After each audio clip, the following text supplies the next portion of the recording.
Hello, welcome back or welcome to my channel. I am going to be telling you about the 3 books that I read in November and what I rated them. The first book was called My Year of Rest and Relaxation. I am iffy about this book. I liked it, but I didn't at the same time. It was very boring, but the narrator was funny and had like jokes here and there, and so it kept me entertained, but all throughout I just felt very much like her, and I don't want to be like her.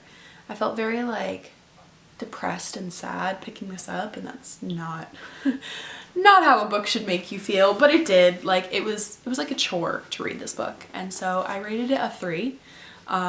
It's pretty much just about a girl who takes off a year of her life to sleep and isn't really a great person. And I don't mind that about books. Like I don't have to like the main character, but she was really just like kind of insufferable. She was horrible to her only friend, and yeah, I didn't love it, but I didn't hate it, so I rated it a 3. The next book that I read was called The 7-Year Slip. I loved this book. I rated it 5 stars.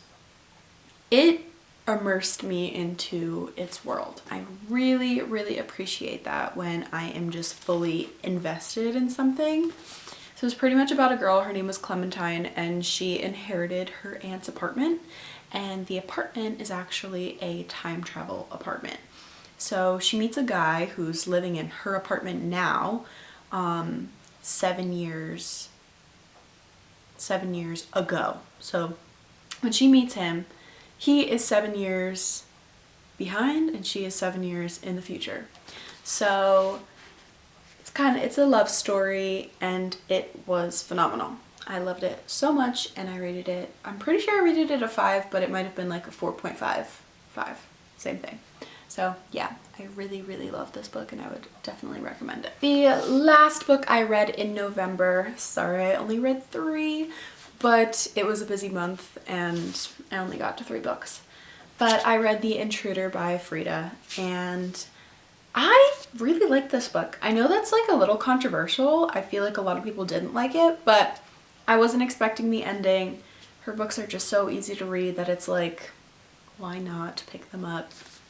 And yeah, I really liked it. I wasn't expecting the ending. I was on my toes the entire time, and I don't know, I thought it was pretty good.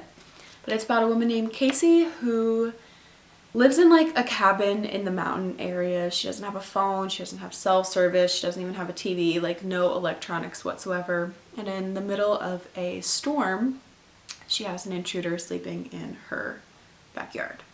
So that is her figuring out who this person is, why they came to disrupt her in the middle of I think it was like a snowstorm or a rainstorm, something like that. But I really like this book, so I think I gave this a 4 out of 5 stars. The books that I'm reading now is The Housemaid is Watching, which is the last book in Frida's Housemaid series. I'm almost done with that, and I'm reading Good Spirits this month for my book club. So make sure you watch the next one, because I'm really excited about the Good Spirits, I think it's called. Yeah, Good Spirits. Yeah, it's a book club pick, and I'm actually not going to talk about it because I will be talking about it next month. But it is really good so far, so I'm excited. Bye!